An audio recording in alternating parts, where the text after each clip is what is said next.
I'm Alex, and today I'm interviewing Kevin SCULLIN, who's a lifelong career actor and has also done a lot of volunteering for SAG AFTRA, the Actors Union for Film and TV.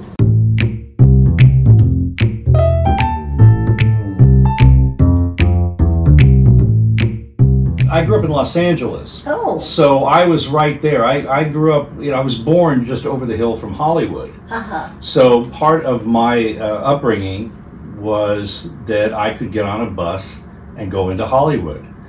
And that show business held an incredible fascination for me. It's the whole LA area, is dominated by that business. Really? And so therefore everybody's touched into it. I had a friend who, when I was in high school, whose father was a producer at Columbia Pictures. And so we used to be able to go out onto the lot and walk around, and I would see stars, and the other thing that was a wonderful thing growing up in Los Angeles at that time is we'd get free tickets to go see TV shows. Uh-huh. So I saw the Carol Burnett show. I saw the Johnny Carson show. Cool. I saw the tapings of Hollywood Squares like many, many times. I saw Paul Lynde. Yeah, Paul Lynde, and then I got cast in a TV show called Whatever Happened to the Class of '63. How old were you then? 17, I think. Okay. 17. And when did you join the union? I didn't join the union until '92. Because I started doing theater. I was originally going to go into radio. That was what I thought I wanted to do. Yeah. And so I did radio in Los Angeles at a station called KCSN, 88.5 FM, and they were out at Cal State University in Northridge. And I played jazz music. Uh-huh. And then when I moved to Northern California, I worked as an intern, and then eventually I got a morning slot at a AM station called KTAM, which played big band music. Mm-hmm. So I became well versed in big band and jazz, and I could still remember the call letters. 1510, the big band blend. KTAM AM, San Rafael, San Francisco, the Bay Area home for the big bands. Ooh. And I met Cab Calloway, and I met all kinds of great, people at that time. So how did you end up in New York?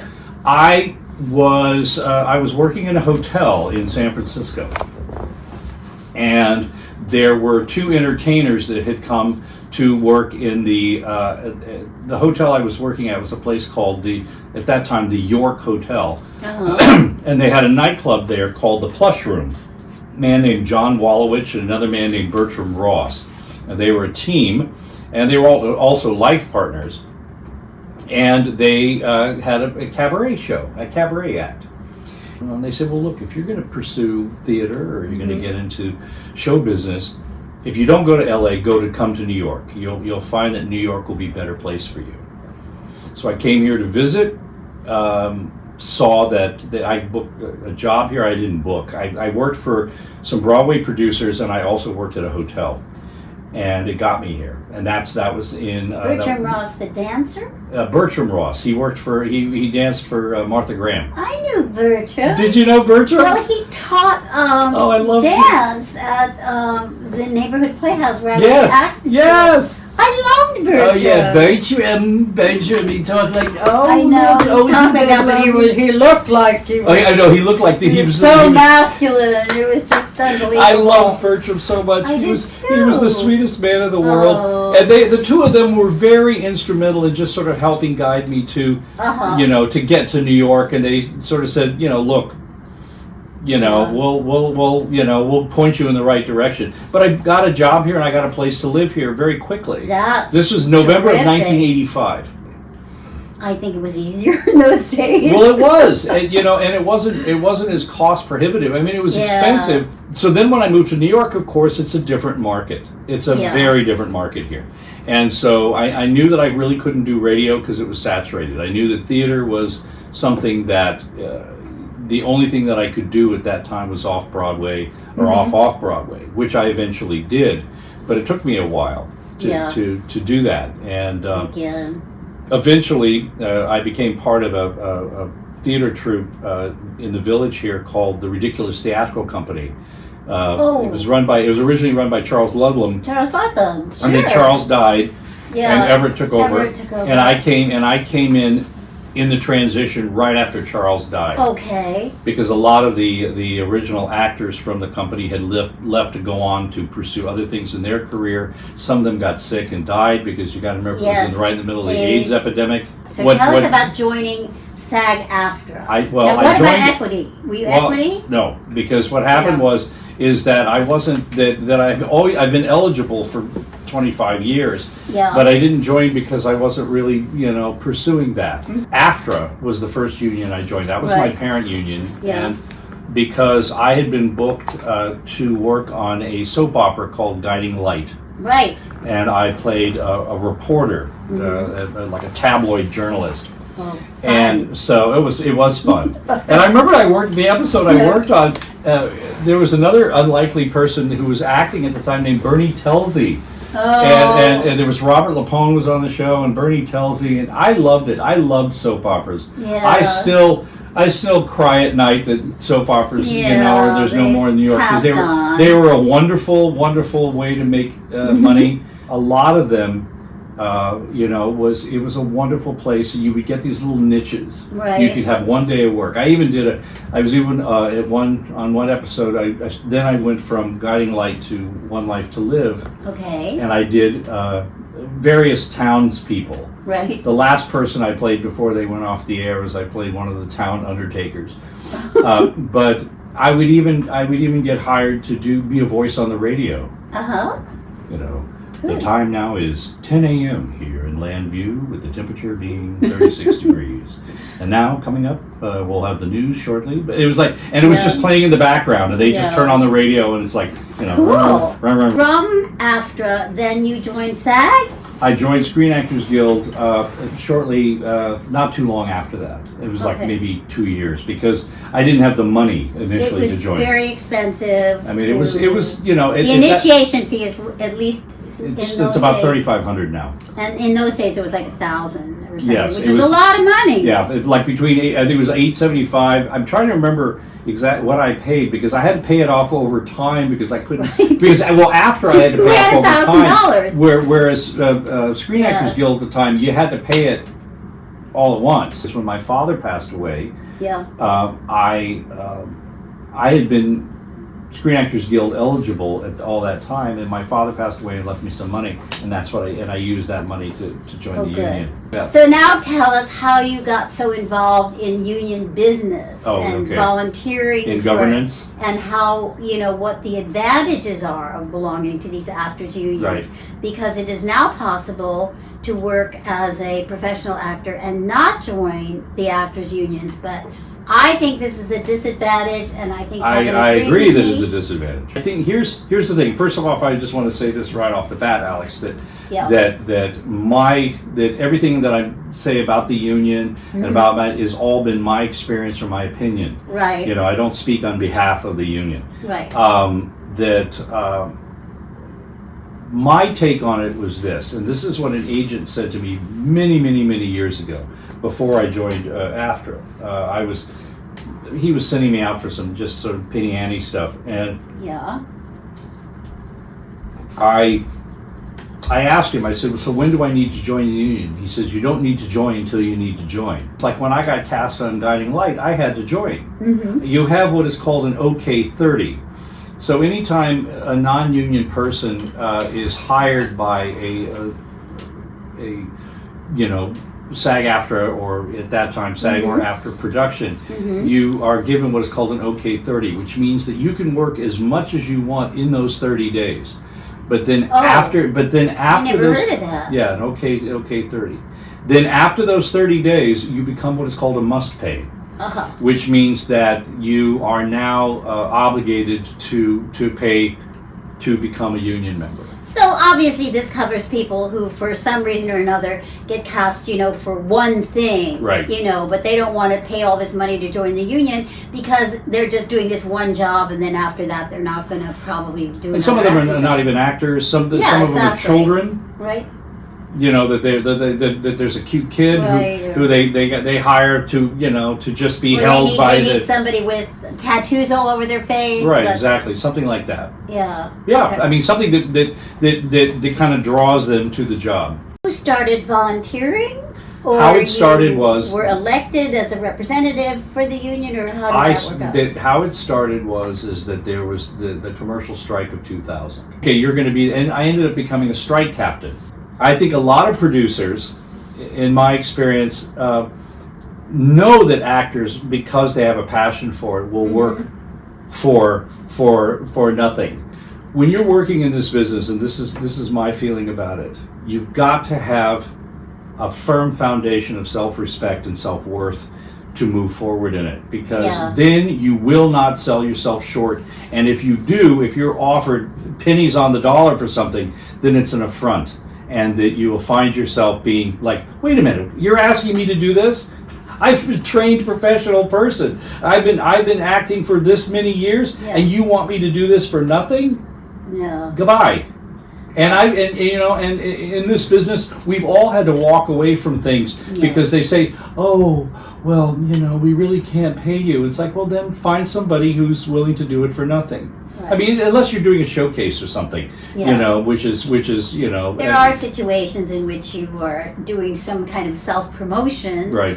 which you'll do for nothing, or you're doing it for charity, for example. I've done a couple of those. Yeah, So you volunteered to be a strike captain I mean- on the strike line, right. and then what? Well, eventually, I was asked to serve on committees, Okay. and so I started serving on different committees. Okay. And that the committees, the committee work is really the foundation of union service. So the Screen Actors Guild, AFTRA, SAG-AFTRA. now has different boards in different parts of the country, correct? And not only Los Angeles and New York City, which is where most biggest. of the biggest Yeah, and LA the and most, then New York. I don't know, dare I say, important sections of the union. But there's also boards in, I guess, Atlanta, Yes. and Texas, Yes. and And Chicago. I mean, there's, you know, any place where there is SAG-AFTRA work, there's Right. representation there. So now you're doing a committee work, and then you run for the board. Well, somebody asked me, they said, "Would you be willing to run?" And I said, "Well, sure, I'd be willing to run."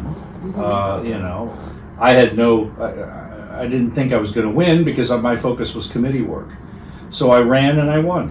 And I became one of the members. So then I became, I was a national board member. So then maybe we could get into some of the benefits that the union has to offer. Now, well, also I want to talk about how to get into the union, which is tricky. There's a lot of benefits. First, there's the Actors Federal Credit Union. You can get involved in that. And that, for example, if you're a member of the Actors Federal Credit Union and you're going to join SAG-AFTRA, they can give you what is called a initiation fee loan that they will then give them. They'll pay the initiation fee, and then you just have to pay them back. Right. Okay. Yep. At presumably good rates. I mean, Yeah, like at whatever the minimum rate of of you know, yeah. I mean, and they have better rates at Actors Federal than you know, most banks. And a lot of banks won't lend money to actors because we don't have regular jobs, most of us. And that's why the Actors Federal Credit Union was founded, was because there are needs that actors and performers and dancers and you know, everybody, singers, that they have, that if you go into an ordinary bank, they would go, Forget about really? it. Right. Well, exactly. So okay, so you've got the credit union, you've got that. You've also can have. You have access to the SAG-AFTRA Foundation. What's that? That is a foundation that was founded.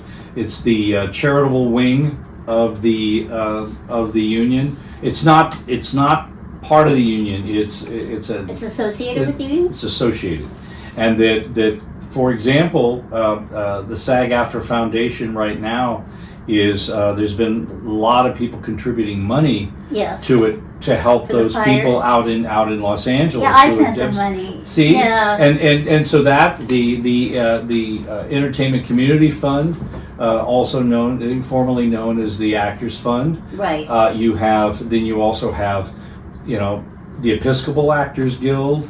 Or not, What's that? The Episcopal Actors Guild is an organization that's also a charitable organization, and they can help in times of need. That they can give certain. If you're sick or can't pay the rent this month or something. Exactly. Okay. The Actors Fund, which I can't. Now the Entertainment Community Fund. And they get really fussy about that, but I still think of it as the Actors Fund. That offers. They buried my husband. There's access to a cemetery in Westchester through the Actors Fund. And the Actors Fund also offers advice about medical insurance. Yes. It offers Financial advice. And I guess they would actually recommend lawyers and. They also, one of the things that they helped with was during the pandemic, and so the things like that. They helped with how to wrangle your medical insurance. Yes. So, what else are the benefits? You can you can get a discount if you go through. You can get a discount on IMDb Pro. You can explain what that is. IMDb Pro is an online service where they list your name and they list your. And casting your people will credits. very often, if your name comes up, or a producer, they'll go to IMDb Right. to look to find out who you are and what you've done. Right. And so it's invaluable. Everybody uses it. And what's interesting though is IMDb Pro doesn't list voiceover, it doesn't list commercials, it doesn't list anything like that. That's It's just, true. Yeah. So that's true. so that's the only drawback is that it doesn't have a complete list of Right. your work. And they're always screwing up, so you always have to check and make sure they. Well, right. I've had to go back Yeah. and say that I have done jobs and it says Yeah. uncredited. It's like I can show you the credits. I can show you where Yeah. then I'd have to It's go. not back a perfect system. It's not a let's perfect put it system, that but way. it's what is. You also have through Entertainment Community Fund. You also have the Lillian Booth home out in New Jersey. The Actors Home. That's the Actors Home out in New Jersey. That I've known a number of people, people that I know still who are there now, and it's a beautiful space. And it's a beautiful environment. And I remember I went out there to do some volunteer work from time to time, and I just walked around thinking, yeah, I could live The here. problem is it's in New Jersey, and there's It's a certain distance. drawbacks. Right. I understand legally in terms of the difference between what you can get through New York State and what is available to people in New Jersey, particularly seniors. So that's worth investigating if you're interested in that particular possibility. Now, I was thinking more in terms of some kind of training programs that SAG offers, or They do have a voice lot of schools. different types of workshops. I mean, they have Okay. they have the voiceover clinic. They have the and what is what is that? it the conservatory where they have different people teaching classes. And these are free? Yes, for Okay. paid up members in good standing. Yes. Okay. So the voiceover workshops, and they would like teach you how to. Well, yes, or they- there are some people who will teach classes there Or you can make up your own well, you can get a reel demo made, a or demo if that sometimes you that's- can even send off an audition if you have an audition that you need to send to somebody. that you need to either record or videotape. There are facilities at the Screen Actors Guild offices where you can SAG-AFTRA. sign up for it, and for free you can. Now, is there somebody who will operate the cameras? Absolutely, Okay, yes. but it's not. You have to. Now, how many people are members of SAG-AFTRA? 140,000? You mean nationally? Yeah. I heard 140,000. I think it's. I think you're right. That I would say, or just over, and it fluctuates. It Yes. depends. So like people will die. Some people will Right. will just decide, I'm not working at this. I'm going to let this go. So I would say you are accurate about 140,000 nationally, nationwide. What about New York City? How many do you New think? York, I think it's probably if I can remember, it's about 40,000. Okay. So I mean, don't quote me on that. I think it's about 40,000. okay, so what you're saying is that for some of these classes or workshops, or you've got you, and then there's 39,000 other possible people that might want to do that. Well, So but you've that's a big estimate, because a lot of people won't be. They go quickly though. yeah. I mean, the conservatory opened up recently, and it was sold out within a very short period of time. Sold out meaning that slots were filled. The other thing about it is you also have the SAG Awards, which they give you Yeah. that if you're a paid up member, you will get either screeners or you will get access to Online. theaters or online to be able to download them and preview programs that you're going to be voting on. Right. So you would be able to see these shows that are up for the SAG-AFTRA awards Right.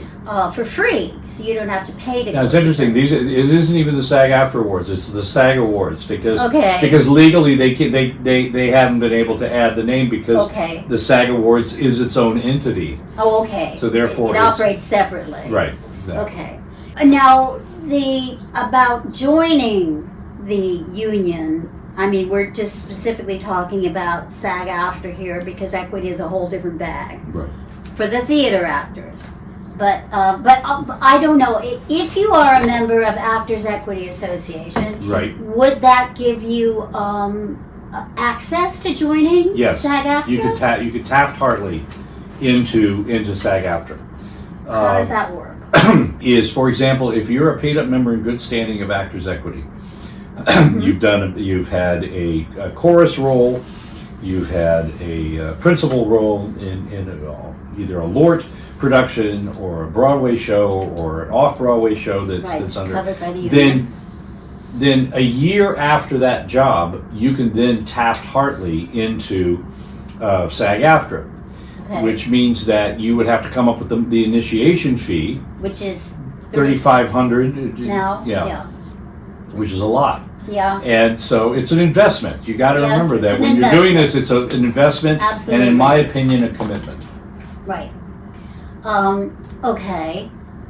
So what are the other ways to join? You could do waiver work. If you're working on if you're doing non-union background, for example, and you become a core person in that background. Like, for example, the scene is in an office or something, and you become one of the core people. Like, they like this person because this person's tall and got red hair Right, or something. right. They're very distinctive. Then they'll put them in the office. So what happens is you get certain waiver points, and then you can then go in and you can join with those. That will take some time because you have to get a certain amount of points Okay. to be able to get in. Okay. The other thing, and again, I'm just saying this is off the top of my head because I'm not an expert on the union. I just have experience from my own participation in it. The other one would be if you are booked for a SAG-AFTRA job. You get a job. You get a job. Somehow. You're cast in something, and then you have to join the union. Yeah, I mean, there's an example recently where there was a woman who's she was a housewife. She was out in Tennessee, and she decided that she was going to start doing open mic work, and so she got up and she started doing open mic work, and people found her funny. And then the next thing you know, she ended up being on some sort of television thing or on a YouTube. Uh-huh. Well, eventually, now she was cast in a TV series with Reese Witherspoon and so forth, and It happens. now she's a member. And getting a job, so you can audition for jobs even if you're not a member of the union. Right. But if it's a union job, don't you get one for nothing? Like you can do one job. You get the OK 30, which You means get the OK you can 30. work Okay, back you to can that. work for 30 solid days. Yeah. You know, Right. as a Say as a on a non-union film or person. something. But then Yeah. after the 30-day, you become what is called a must pay. Okay. Okay. Well, I think we've covered the basics here. We've covered a lot. I mean, Okay. that you know, there's that. You know, here's my feeling about it, and that is this: if if a person is serious about this as a career, Yes. that they're committed to it, they want it, they're willing to go the extra yard that we Mhm. all have had to do. That, in my opinion, you want to be a member of the union because the benefits, in my understanding, in my experience, far outweigh when I was working non-union. But you know what? I worked consistently, and I had some really interesting gigs, and I still work. You know, and I think that actors can work until they die. Okay. Thank you very much, Kevin. Thank you, Alex, and thank you so much, everybody. I appreciate it. Bye. Bye bye.